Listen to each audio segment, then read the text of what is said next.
Hey guys, it's Bunny here. Today I am here to talk about everything related to the new core set. And I'm going to go through all the new cards, all the important cards that are staying, all the classes, all the synergies.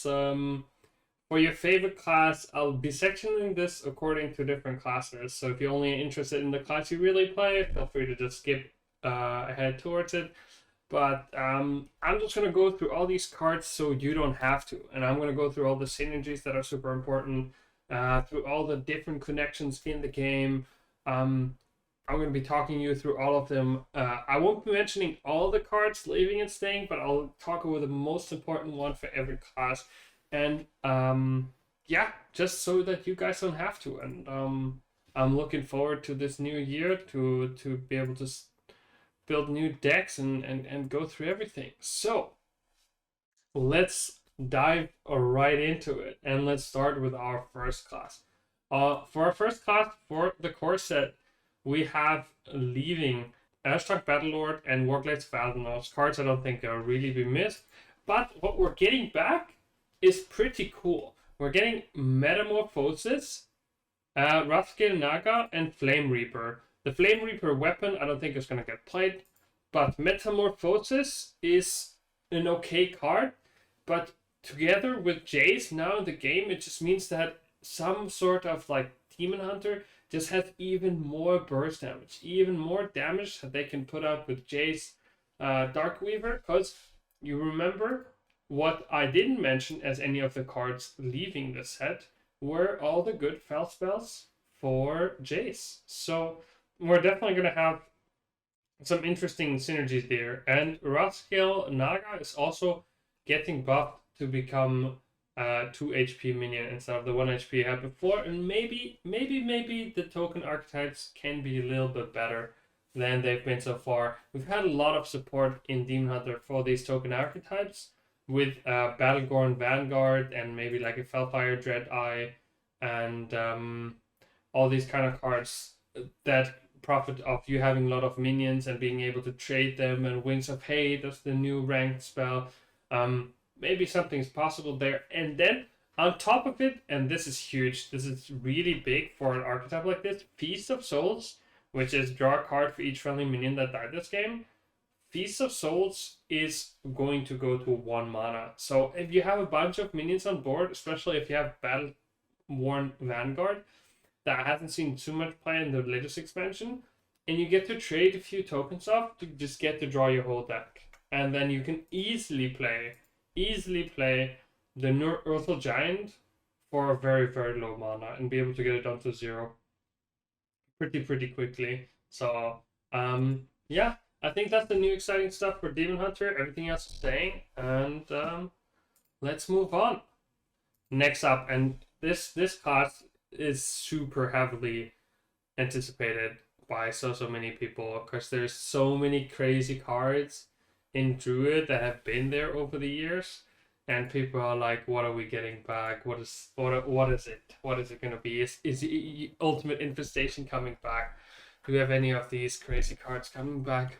And all right, I'll go through it for you here. So the cards that are leaving are Enchanted Raven, Landscaping, Menagerie Warden, Nodrassel Druid, and Ancient of War, which were kind of like the beast synergy cards that never actually get to see any play. So one cake buy for these, because to be fair, nobody's really missing them. We have way better cards in Standard right now, so they don't see any play. But we are getting back. And now you need to strap in. Pendrel Starkhelm, Earthen Scales, Wrath, Living Roots, and then Mountain Raptor and Ancient Lore. I don't think Ancient of Lore will see any play, given how high the power level of the game is, but you see what these cards have in common. They're the super strong choose one cards. Fendrel giving you access to all of them, and then if you think about it, what we currently have in the game, you have the super strong choose one card support with cards like Jerry Rick Carpenter, which is from United Assortment, so that card is staying. We have Pride Seeker, we have Pathmaker, cards, Raid Negotiator. We have gotten cards where you like have this choose one synergy option, and you look at them, and during the world reveal, everybody was like, "Oh my god, these cards are insane!" And then they never saw play because Overgrowth and Guff were just so much better. But guess what? Overgrowth is rotating, and we're getting more choose one cards, and we're getting better choose one cards. So definitely watch out for the synergy. And then here's a banger. Here's a real straight banger. Nourish is gonna be 5 mana. You guys remember the good old days of going Nourish with the Fenrir on board, and then you play a Wrath on top of it. You ramp by 2 mana, you deal 4 damage, you draw a card, you draw 3 cards with it as well. That is just going to be such a scary threat, and I mean, I'm looking forward to it. That should be crazy. Choose one synergy in Druid, one of the cooler ones we had so far. The quest is gone, but I mean, we still have crazy synergy, and Fenrir Nourish. You remember Wild Growth Fenrir Nourish? You can still do that on point. If your Fenrir doesn't die, you can go crazy. And I mean, Living Roots is really good Druid removal. Like, don't underestimate how good Living Roots as removal is. Just because like the flexibility of Living Roots, of being able to go first and then put the stuff on board, it's just so amazing. And then Earthen Scouts is just so much armor gain. With all the armor gain kits that Druid already has, this seems extremely potent for like some sort of mid-range deck. So really, really looking forward to Druid. Okay, so enough of the Druid hype. Let's move on with some other classes. But yeah, next up, we have the Hunters. For Hunters, we have Leaving, Web Spinner, Lock and Load, Scavenging Hyenas, Headhunter's Hatchet, and Bear Shark, which are some of my favorite cards from the past, but sadly the Beast synergy hasn't really had too much success. So we bid farewell to all of them, and we get some new Hunter cards in. I was really hoping they would go deeper on the Hunter synergy on Beast synergy on Hunter, because it's like this playstyle of Hunter that I've personally enjoyed the most. But they instead decided to bring Houndmaster Shaw, which is a 3/6 that gives you other minions rush, and then Springpaw, which is a great removal card. But Springpaw, of course, gone with Hyena. I don't know. Cloaked Huntress, Marked Shot, Candle Shot. Marked Shot and Candle Shot are extremely potent removal cards. And last but not least, I've not mentioned the last card coming back to the Hunter core set. It is Animal Companion. Or, I mean, I guess it depends on how good you are at the game. But yes, you'll be able to roll Huffers again. Or for the less fortunate among you, a bunch of Leox. You know, but yeah, definitely a cool card. Iconic card coming back. Looking forward to playing with this. Next class we have is Mage. We have Leaving, Water Elemental Mirror Entity, Fallen Hero, and Caldara Drake. I think Caldara Drake did make for some good meme moments with a few of the Scab decks where it was like randomly created, and that was kind of fun. But yeah, it's probably a good card that it's leaving, and the other cards really are not going to be missed. And we're getting back Kalikos, Pyroblast, Blizzard, Pyromaniac, and Explosive Runes. Explosive Runes generally was like a card that he played in a lot of more aggressive, like secret kind of archetypes in Mage. Currently don't really see it that much. I don't know, that's fine. But like Blizzard as a stall mechanic is really, really huge. Especially if you think about like all the ways that Mage can replay expensive cards, like Great Sage Parrot, for example, has great synergy together with Blizzard. Just being able to stall the game, play expensive spells. Not only is Kalikos coming back, but it's also getting buffed to 9 mana. And I remember Kalikos and all the like Reno kind of archetype decks, it was always really, really good because like the 4/12 wasn't so easy to remove. And when it stuck around, it did some pretty nasty things. So that together with like Dragfire Amulets and other ways of creating Kalikos should make for some pretty crazy gameplay. So yeah, Mage also looking bright. Then we have next class being Paladin, and I'll tell you everything you need to know about Paladin as well. So what we're leaving is Holy Light, Pursuit of Justice, and Guardian of Kings. which are also like they're decent cards. All of these are decent cards that are leaving, but they haven't been amazing, right? They haven't really seen too much play. Pursuit of Justice, Holy Light, and everything they play. We're gonna get some interesting cards back. We're gonna get back Flash of Light, Amber Watcher, Bronze Guardian, and Ragnar's the Light Lord. And that is a healing kit that is not to be underestimated. Flash of Light is such a good card. Restoring 4 health while drawing a card, something that Paladin has often struggled with, is really, really sick. And then you got Amber Watcher for more healing. You got Bronze Explorer, which is also getting buffed to a 3/3 in this core set. And then Rag the Light Lord. If you have any kit where you can resurrect them or stall the game or play like some control-ish value game kind of Paladin, especially with a hero like Cariel that just goes so infinite on value, this might be a really good expansion for having like so much dragon support. So yeah, and you have to think about it, right? We have some really, really powerful dragons in the game currently. Especially the core set dragons are super, super powerful, right? We have Alexstrasza, we have Malygos, we have Viscera, we have the Deathwings, right? We have so many good cards in the game. And Bronze Explorer is going to go up in value. Like Bronze Explorer stonks, you can discover Onyxia if you're going into the late game. And then you have a 3-mana 3/3 with Lifesteal that discovers your card. That's pretty sick. So yeah, looking forward to that. That card's getting buffed to become a 3/3. Next up, alphabetically, we have Priest, right? So the cards leasing out the Crimson Clergy, nobody ever played. Shadowform, whatever. Lightspawn, sure, whatever. Temple Enforcer and Natalie Celine. Nobody ever played these cards in any other deck. They're just randomly created by Zephyr sometimes. And that nobody cared. And now like, hold tight, and like, now the cards coming back for Priest are Lyra the Sun Shard together with Radiant Elemental. Do you guys remember being able to go Lyra the Sun Shard, Radiant Elemental, infinite kind of synergies? Just spell after spell after spell, random creation Priest spells? Yep, we're back. We're back. So that is crazy. So this is the first package of crazy synergy Priest cards that are coming back. And then now we get a second package of crazy Priest cards coming back. And that one is Northshire Cleric. And I'm going to mention a few neutral cards here. Northshire Cleric, Wild Pyromancer, Injured Tol'vir, and Beaming Psychic. All these 4 cards together. And remember what you get?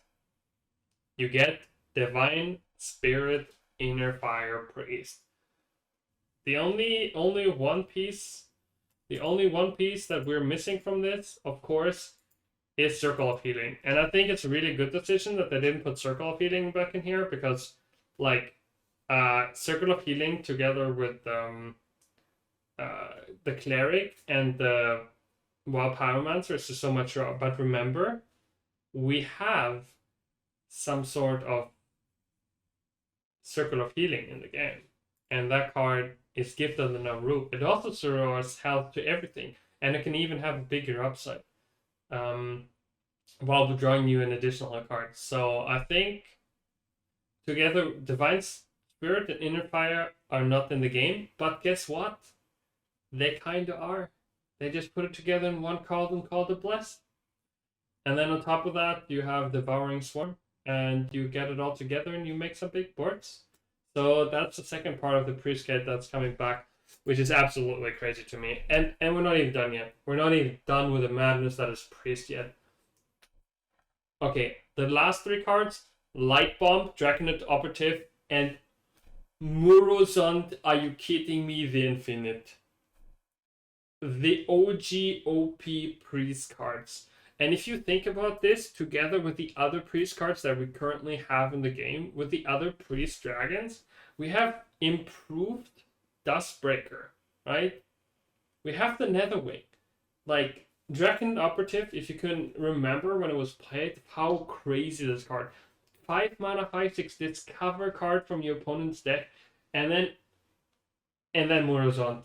absolute OP bonkers card, right? 8 mana, 8/8, basically just do your opponent's entire turn. Play the hero, whatever. I mean, that's another one of the crazy parts. Your opponent plays a hero, tries to add value, you're like, more is up, my hero now, right? Absolutely insane. Absolutely insane. The cards that Chris is getting back, I can't wait to see how well it synergizes with all the new cards from the new expansions. But yeah, I mean, I didn't expect to say this, but I am excited for Priest. I am so excited for Priest. All right, next up, we have the Rogue class. And we know the Rogue class is one of Blizzard's favorite class. Shortly, we have Leasing, Bladed Cultist, and Patient Assassin. Nobody's gonna miss any of these. But the cards we're getting back are Tess Greymane, which is a crazy legendary, right? Tess is crazy. And best part is, you're getting all of these crazy cards for free. And then you have Buccaneer and Henge Clan Burglar. You have two more, like, you're just getting more and more pirates in, right? These are pirates, and they weren't bad pirates. They're like good pirates. And you're getting more pirates when already everything in the like expansion streams pirate synergy. Just jam a bunch of pirates, and then you have both of your tests, right? You have the new 8 mana test that burgles your opponent's deck, hand, and board, I guess. And then you have the test that replays all the cards from other classes. And then you just Shadow Step them and go again. Even if it's not going to be a tier 1 deck, this is going to make for some great memes. I'm really looking forward to it. Alright, 3 more classes to go. I'll tell you the most important things for Shaman. The cards that are leaving are Unbound Elemental, the Totem Carver, Earth Elemental, and Wind Fury. Only the one that got really played was with Earth Elemental in like Quest Shaman, so I'm not too sad about them taking them out. But what they're bringing back are some really crazy control cards. Krakow the Frog, Farsight, Flametongue Totem, Maelstrom Portal, and Bloodlust. And Bloodlust, not a control card. And Flametongue Totem, not a control card. Make a bunch of tokens, evolve them, hit your opponent in the face with Bloodlust and Flametongue Totem. Pretty cool token Shaman strategy. And then, of course, on the other side, you have Krakow and Farsight and Maelstrom Portal, which are like really good control cards. So if Shaman in this expansion has some good amount of healing and some good amount of like kind of like card creation, sustainability, the hero is already one of the more stronger heroes in terms of it being self-sufficient. It does a lot. It builds a board, removes a board, heals itself. You know, you can get a lot of value out of the hero. So if you have a package around it, kind of like with other powerful cards, Shaman often having a lot of powerful spells. Krakow and Farsight can be like really good. And like Farsighting into Brucon, for example, could be amazing. So definitely looking forward to what we can get going here. Next up, we have Warlock. So a bunch of cards are leaving that nobody's gonna miss again. Dread Infernal, Possessed Villager, Enslaved Felor, and Ritual of Doom. Some of you might not even know what any of these cards do, as with most of the cards that I've mentioned as the ones leaving from the core set, I'm just going to mention them real quickly. We don't actually have to even look at them, but the important ones are the ones that are coming back. We get Voidwalker back, which is kind of like, yeah, sure, whatever, who cares. Imp Gang Boss, which used to be a really good card, I think probably quite strongly under the power level of current game. High Priestess, Jeklik, Darkside Librarian, and Abyssal Enforcer. And all of these cards, they just seem kind of mad. They don't really do that much. They're like, this doesn't really build a win condition. But keep in mind, and here's a big one. I'm going to go into some of the neutral cards that are coming back in the game. And I think this is the biggest one so far. In Warlock, you have to keep in mind you always have Jiraxxus, which is an insane win condition. As well as you have Tans, which is also an insane win condition. And you pair that, the ability to take damage and make it into something really good with the like Warlock Quest and with the Tamsin Hero and with Jiraxxus. And then you pair it with this new legendary that's coming back, which is called Reno Jackson. Some of you are going to be rejoicing now. Some of them are going to be like, not again. Not again. Please, Blizzard, why? In other words, other people are gonna be like, yeah, Reno. I feel like Reno's gonna be a card that's gonna divide people pretty heavily, but yeah, Warlock cards, generally the ability to draw cards and take damage together with the ability to just heal yourself back to full all the way for 6 mana is really, really powerful and shouldn't be underestimated. That is the new legendary neutral card that is coming to the core set is Reno Jax, and with it also are all the other explorers. Sir Finley, Elise, and Reno, they're all coming back to the core set, which is huge, huge, huge. Elise and Bran, I don't know, we'll have to see. It'll take some time and we'll figure out if they have a space in the meta, of course. One thing that you have to keep in mind for Reno is we're not getting Kazakus back, and we don't have any other payoff cards for like just playing one-offs. So it's literally only Reno that is your payoff card. So we're gonna have to see in what decks Reno can be good enough to convince you to play only like really bad two-offs. Last class before we get to the neutrals, and this is where you really want to be. We have leaving Warsong Outrider, War Cage, and Warsong Commander. I personally like War Cage a lot. I thought the card was kind of cool. I played in some control decks, but yeah. What we are getting back, Shield Block, Bloodhoof Brave, Darius Cowley, and Bash. Some just kind of OG control warrior kind of cards. Shield Block is so good, guys. Like, never ever forget how good Shield Block is. I don't have high hopes for Bloodhoof Brave and Bash and Curious Met, but I do have really high hopes for Shield Block. And then one more thing that's happening is Execute is getting put back to 1 mana. So Execute and Shield Slam both back to 1 mana. So more strength for the control warriors to help them with some of the cards that are going to be rotating and solidifying their archetypes. Alright, I've kept you long enough. I'll go and let's first start out with the honorable mentions for all the neutral cards that are leaving, and we can get some Fs in the chat, some rips in the comments for the following cards, and I'm just only going to mention the ones that I think are standing out. We got River Crocolisk. You served as well as the meme, but it gets to go. King Mukla, rest in peace. Then we have, of course, Clockwork Giant, Arcane Anomaly, Argent Squire, and Mini Mage, which are cards that have seen play but have not been as prominent. And then we get some Fs for Brightwing, the creator of random Lul legendaries. All these cards not being played super much, but of course a lot of them are very, very iconic. And now I'm gonna go to what we're getting back in the core set, and I'm not gonna mention all of them, but the ones we're getting back are fire.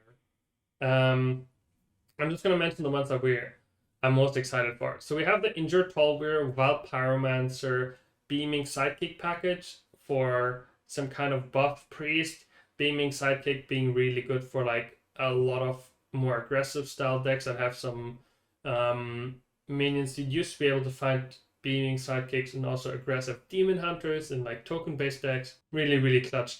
Then we're getting back, of course, I mentioned the Explorers. But we're also getting back Mistress of Mictures, which was a great, great card in a lot of control style decks, especially in Reno Lock. That card was really, really good in Reno Lock. In the mid-range department, we're getting back Primordial Drake, Twilight Drake, Escape Mana Saver, Mossy Horror. These are all like mid-range cards that help you with a decent hand size, leverage your advantage later in the game. I don't think Primordial Drake's going to be great, but Mossy Horror has a lot of potential in cards and decks that don't clear boards all too well, being able to kind of deal with that. Then we're getting back to OGs of Hearthstone, Acolyte of Pain and Doomsayer. Two OG cards. I don't really know if Acolyte of Pain is going to see any play. I don't think so, but I'm almost certain Doomsayer will. Just of how insane of a card it can be against aggro decks. And then we have some more crazy cards, which are Volpera Scoundrel, which is one of my favorites. I mean, it's a 3-mana 2/3 that lets you discover a spell but it's just so good in all classes that have a decent amount of spells and would like to play some spells more often. It also gives you redundancy in case you're playing a Reno deck, and just lets you tutor super OP spells. Then we're getting back Life Drinker, but I don't think Life Drinker is going to see a lot of play. Life Drinker was a good finisher in some more aggressive style decks, as well as in Shadow Shaman. Of course, Shadow Work's not in the deck, and I think the game has evolved so far that Life Drinker is not going to be the best option for aggressive style decks either. But we're also getting back Tart Reaper. Tart Reaper was initially put into the game, I think, as a card that was supposed to be a little bit more defensive, because I mean it has taunt, it only has attack on your opponent's turn. But what it did a really good job, and what most people underestimated at the start, is you play your Tart Reaper, and then you play all your little minions that do a lot of annoying things and hit your opponent in the face behind the Tart Reaper, and then your opponent can't trade them. So they did a really, really good job of hiding all these minions in decks like Odd Rogue. So I'm also excited for Tart Reaper coming back. Anyway, that concludes all the, I think, important nerfs and buffs and cards that are coming back. I didn't talk about everything, but I don't think it's important to talk about everything because not all cards are going to be played. To me, I think the classes that are the most exciting in terms of the new core set are Priest and Druid. Like the cards these two classes are getting back absolutely crazy. And then I'm excited for Kaligos and Mage, for the entire Paladin kind of like healing set, and for Rogue with all the pirates. Like this together with, don't forget Shadow Stab, it's gonna be cool. Let me know in the comments below what are the class you're most excited for, and what is the cost card you're most excited for, and then if you wish also which card you're going to miss the most. Thank you guys very much for watching. It would help me tremendously if you left a comment below the video or liked it or subscribed to my channel. I'm still not monetized yet, so I'm just putting money into these videos and my time for myself and my editor. That of course has to get paid. So I'd really, really appreciate it if you guys could leave me a comment or a like if you like this content. I'd appreciate it a ton, and I hope to be back with more videos in the future. Thank you very much.